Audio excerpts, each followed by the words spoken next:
Pare, ako po. Pare, pare, pare. Oy, pare. Ano ba atin? Ano bang problema? Ay, pare, may alok sana ako sa yung cellphone. Nakuha ko dun sa pinapasukan ko eh. Wala namang nag-claim. Baka kailangan mo ng cellphone, pare. Kailangan ko lang din kasi ng pera eh. Naku, pare, pasensya ka na. Walang-wala din akong pera sa ngayon eh. Ikakabayad lang din kasi namin sa bahay. Ang dami namin bayarin. Saka di ko kasi kailangan pa ng cellphone pare. May cellphone pa naman ako eh. Pasensya ka na talaga pare. Ganun ba pare? Sige kung wala ka talagang pera, i-alok ko na lang to kay Mare. Baka meron siya. Sayang to pare, meron pa naman ako nakitang mga video ka rito.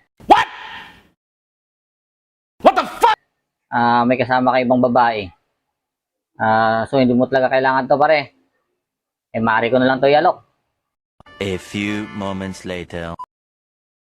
Ay, naku pare, saglit lang. Oo nga pala, kailangan ko pala ng isang cellphone pa. Kasi kailangan ko pala sa trabaho ko ng cellphone pa na isa pare. So magkano ba yung pare? Kukunin ko na lang yan. Kailangan ko pala talaga ng cellphone pa na isa.